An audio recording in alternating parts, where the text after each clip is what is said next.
Dividend investors have new competition, and that's cash. I do like this a lot. Now, just let me side note for a quick. Some guy said, should I take my money out of the banks? No. I mean, do whatever you got to do. I don't care. We're going to put in a fireproof box? No, man. Come on. Come on. Inevitability doesn't mean we have nothing. A crash doesn't mean you have nothing. The Roman Empire crashed. Rome is still here, my friends. The Ottoman Empire crashed. Turkey is still here. All right. Now, I don't know about Assyrians. They might not be around anymore. But you see what I'm saying? Come on. The issue that you have to contend with isn't to just say, oh my goodness, things are bad, thus I'm going to do this crazy thing, which is pull everything out of my accounts.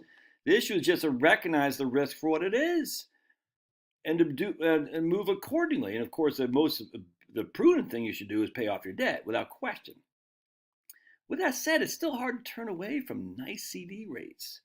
Look, dudes, you might not remember what happened to Argentina. I think the Argentinian depositors at banks took like a 20% haircut to basically prop up the currency. I want to say the 80s or 90s. I think it was the 90s. I can't remember. But basically, just overnight, the 20% of their assets were gone. That's Argentina. That's, I hate to say the worst case scenario because they're a lot worse. But that's not likely to happen here. Right? At least not anytime soon. We're talking generations from that likelihood. It's just not likely to happen like that, if that makes sense. Now, Argentina isn't the United States. Wait a second. Oh, of the in the land of the blind, the one-eyed person is still king, if that makes sense. So right now, we are in a land of the blind, that's for sure. Everything looks bad to me. I'm just telling you right now. The one thing that still looks better than everything else is bank deposits and certificates, without question. It's an, I don't know how to say this. That's not the right word. It looks good to me for the next couple of years, the way the interest rates are. That's why I just said in a video the other day. It's never been a better time to be a conservative investor in decades. So check this out. Dividend stocks have new competition, cash. Just 34 stocks in the S&P 500 have a dividend yield above that of the 6-month Treasury bill. All right, so I want to point out something. Remember, the dividend yield is based on the actual dividend per share plus the price, So this could change very quickly. Just 34 stocks have a dividend yield above that. If the prices go down, that will change rapidly. I think I can find. Hold on a second. I'll you a lot of this article I have from CNN Money from 2007. Why banks beat bonds, July 24th, 2007. I was still a broker at that point. Would it be great if you could find that ideal blend, an investment that combined the cozy security of government bonds with double-digit returns investors expect from stocks? That seems like a pipe dream in a world where 10-year treasuries yield 5% and equity sell at a premium price that augur a dim future. But this ideal investment exists, and believe it or not, it's called bank stock. Hold that yawn. Bank stocks offer a sterling array of qualities right now. They pay huge dividends. I gotta see what my thing says. They pay huge dividends approaching 5% that are bound to keep rising. They're incredibly cheap and their prospects for growth are incredibly strong. He talks about Citigroup, Wachovia, Bank of America. It gets better. And the banks, of course, dividends are taxed at QDI as opposed to ordinary income from bonds. Dividends are likely to keep growing. Bank of America is expected to raise its payout by 11%. Sounds too good to be true, as the bank bond yields on dividends were higher than bonds. So you could buy the bank stock with a dividend or buy the bond. And the yields were higher than the other bonds. And it got taxed better. And they grow. Double-digit returns. Who could go wrong? Let's see. Sounds too good to be true, and that's what the market thinks. And this is why stocks are cheap. But this is a case where market seems to be wrong. Some analyst says investors fear a credit meltdown because of the woes in the subprime market. And then she goes on to say, she's with Morgan Stanley. That's making the market far too pessimistic about bank stocks. None of these banks have troubling exposure to subprime credit since they sell almost all such loans to institutional investors. All right, let's see what this happens, lady. Still with Morgan Stanley. Jeez, man. Let's see. We got Let's see if we can find her. Betsy Graysick echoed what sentiment? We believe that the sell-off was overdone as large banks have a lot more liquidity than smaller banks. They're more diversified with broader business models, blah, blah, blah.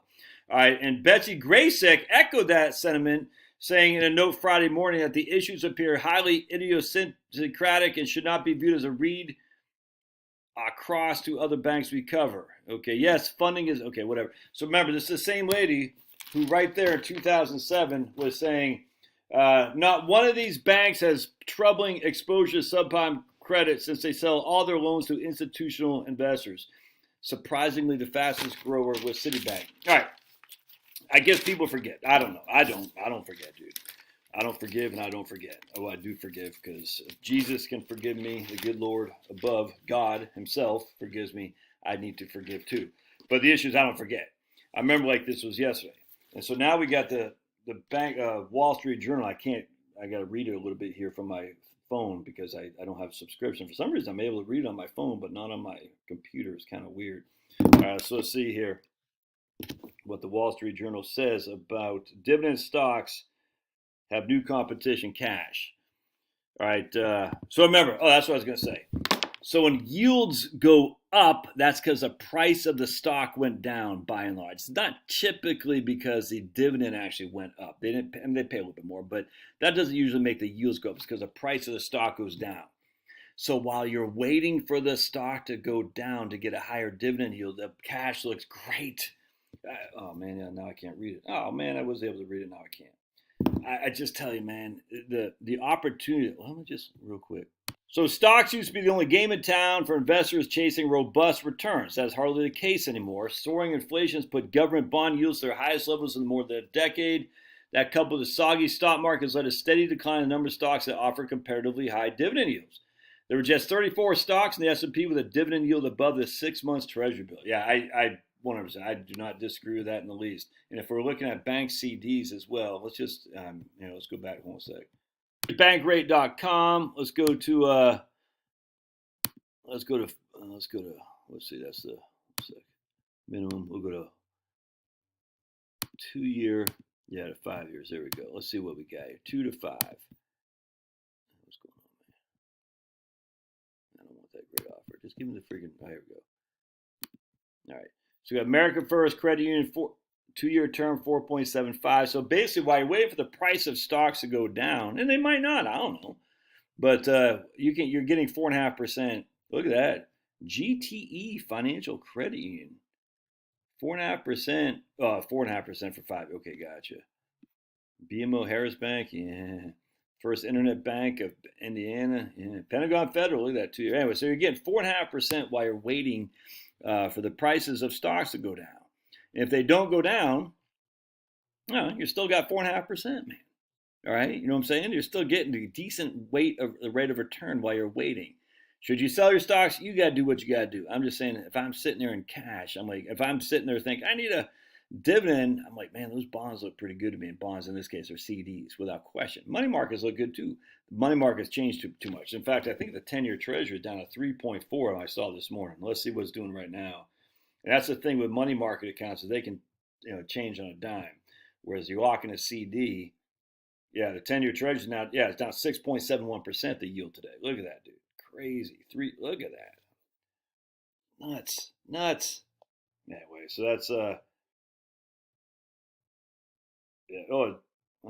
see, my thing doesn't work on it. Weird. Anyway, point being is, if you can lock in for 2 to 5 years at 4.5 while you're waiting for stocks to fall, you're not sacrificing a lot of the dividend yield. That's just a fact. And if stocks don't fall and they go up, all right, you missed out on that. But is that the worst thing ever happening, especially about to retire? No, I don't think so. All right, love your thoughts. We'll see you.